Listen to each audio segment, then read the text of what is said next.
Treinamento de propriocepção. Esse bomba, né?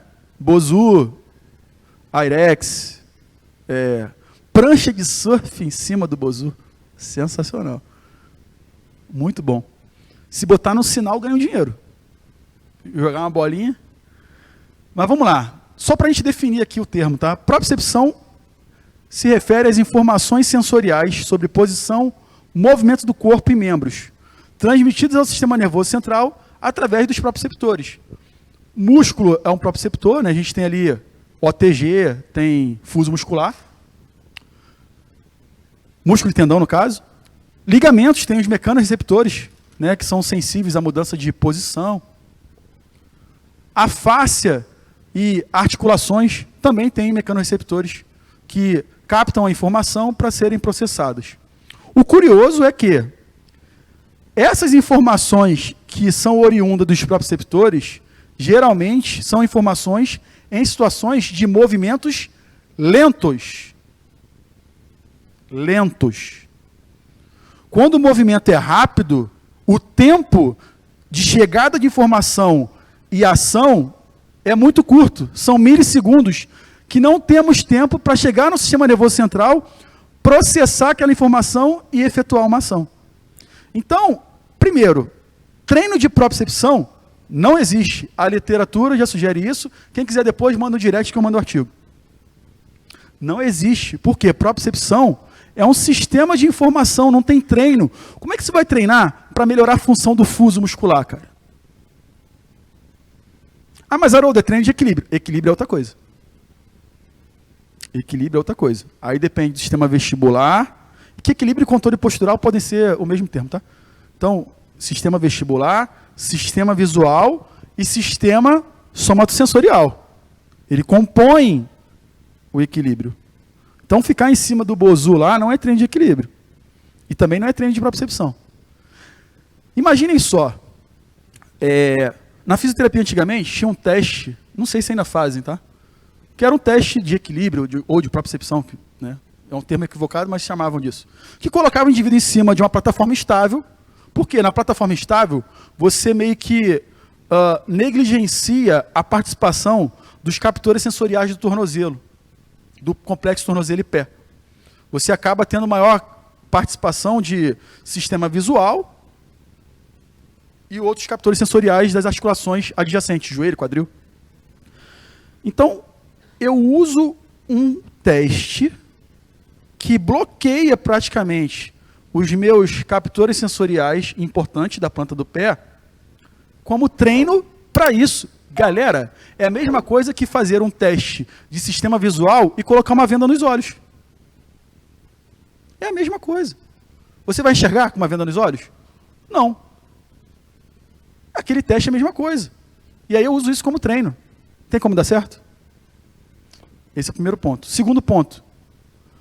A propriocepção, que chamam de treino, na plataforma instável, e é muito utilizado isso para coluna, para core, né? Porque associa o treino de core à coluna. Esse treino de propriocepção, a velocidade é rápida ou lenta? Lenta, demais. No dia a dia isso acontece? Aí pega lá o idoso, coloca no Bozu invertido, que é bonito, vende. E o legal, né? Ainda está com a mãozinha apoiada. Porra, cara. Lembrem, o tempo é o bem mais precioso. E essa galera aqui tem menos quilometragem para rodar. Não quer perder tempo. Concorda? Estou errado? Eu estava falando com o meu aluno, nessa semana eu faço 40 anos. Eu já entrei, agora a curva inverteu, pô. Então eu não quero perder tempo. O nosso tempo é precioso. Então, colocar um indivíduo para fazer isso aqui, cara, perder tempo. Então, utilizar esse processo de intervenção é a mesma coisa que treinar a visão com os olhos fechados. Primeiro, treino de propriocepção não existe. Perfeito? Segundo, o tempo de captação da informação e execução é curto em movimentos rápidos. Então, qual é o meu papel, Haroldo? Eu preciso treinar a periferia em diversas situações para que elas se auto-organizem em tempo real para executar a tarefa, porque não dá tempo de mandar para cima, para as articulações, para as regiões superiores, para executar a tarefa. Por isso que a variabilidade motora e a abundância motora é importante no processo de reabilitação. Quanto mais versátil é o meu treino, mais possibilidades esse meu aluno, esse meu atleta, terá para executar a mesma tarefa. Tem um artigo de 2020 que fala sobre variabilidade motora. E ele faz análise do basquete. Um atleta, quando ele sobe para arremessar uma bola, durante um jogo, ele pode fazer o mesmo arremesso 100 vezes. Serão 100 arremessos diferentes. Por quê? Durante o jogo, ele sobe para arremessar de diversas posições. As interações com o adversário são diferentes, porque o cara nunca sobe para marcar do mesmo jeito, nunca chega na mesma velocidade. A interação com o ruído, torcida, pressão, também muda. Se ele estiver ganhando, se ele estiver perdendo. Tudo isso impacta na tarefa. Por isso que o treino tem que ser variado. Tem que ser versátil. A gente tira a versatilidade dos nossos alunos. E aí a gente faz uma crítica às máquinas. Não tem como não fazer. Não estou falando para a gente retirar as máquinas. O problema é só usar as máquinas. Esse que é o problema. As máquinas fazem parte do jogo, mas o jogo não é somente com as máquinas. Porque ela não dá versatilidade. Dá? Não. Ela não leva em consideração as interações com o ambiente e com a tarefa. É sempre a mesma tarefa. E geralmente envolve cada vez menos os componentes ativos, passivos e neurais. A pessoa não tem que pensar para fazer. Pô. Simples. Qual é o elemento cognitivo? Então a gente tem que refletir um pouco sobre essas questões. O controle postural, ou chamam de equilíbrio, ele é fruto dessas interações, certo? De ambiente, de tarefa e de indivíduo. Haroldo, como assim manipulação do ambiente? Por exemplo, eu quero que a minha atleta bata a bola mais próximo da rede. Ela bate a bola muito alto. Eu vou colocar ali uma linha e vou falar para ela, você tem que bater a bola entre essa linha e a rede.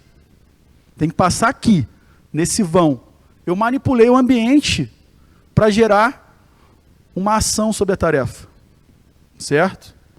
E quando a gente fala de aprendizagem motora, esse exemplo que eu dei de via aferente e eferente é uma estratégia top-down. Eu preciso de uma informação que chega para executar uma tarefa. Mas tem momentos que esse tempo ele é curto, né? Então eu preciso que ele chegue e saia rápido. Que nessa teoria de aprendizagem motora, a gente tem a teoria do programa motor, onde vocês têm uma bagagem de movimento acumulada durante a vida, e quando você vai executar uma tarefa, você vai lá no seu HD buscar informações para executar essa tarefa, certo? Teorias de programa motor. E tem a teoria de sistemas dinâmicos, onde, devido ao tempo escasso, devido à característica da interação tarefa-ambiente-indivíduo, você não consegue buscar nessa memória motora as informações. E aí você precisa se auto-organizar a cada tarefa que você executa. Essa é uma outra teoria. Haroldo, qual teoria escolho? As duas. Tira proveito das duas e coloca na sua prática. Porque o que eu vejo na prática, quando eu recebo alunos e atletas que têm uma abundância motora elevada, por mais que eles não utilizem a teoria do sistema do engrama motor, do programa motor, eu vejo que pelo fato de terem muitos recursos de movimento, eles conseguem se auto-organizar com mais facilidade. Já o pangaré, que tem pouca bagagem de movimento, por mais que ele não utilize o programa motor, ele tem dificuldade em se auto-organizar. Por quê? Não tem experiência. Esse acoplamento, percepção e ação tem um vínculo com a memória motora, pelo menos no meu ponto de vista. Tá? Isso aí já é uma reflexão minha com base na literatura. Aonde você quer chegar, Haroldo? Eu quero chegar num ponto onde vocês observem uma sala de pesos como um parque de diversão de movimento. É isso. Esse é o ponto que eu quero chegar. Mas, Haroldo, lá na academia não tem espaço. Eu sei como é que é. É possível fazer um treino proprioceptivo? Acho que a gente já alinhou esse discurso, certo? Esse treinamento se aplica ao contexto e ou atividade de vida diária? Se existe esse treinamento, ele se aplica ao contexto? Não, porque a propriocepção ela é uma resposta a estímulos de baixa velocidade, de baixa interação. Ela não atende às demandas rápidas do esporte e da vida de vocês no dia a dia. Quando tem que fugir do ladrão do celular, se ele estiver desarmado, obviamente. Pô, dá tempo de propriocepção? Não dá tempo. É muito mais um mecanismo periférico do que uma relação periferia central. Chave do sucesso.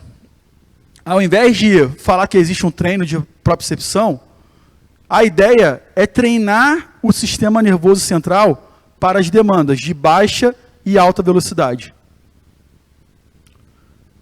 Gerar uma auto-organização e utilizar o affordance como um recurso.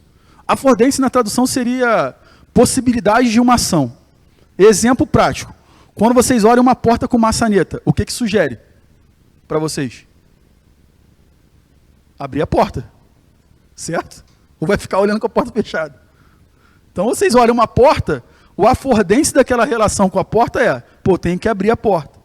Quando você traz isso para o exercício, você começa a manipular situações que gerem maior quantidade de affordances para o indivíduo executar a tarefa.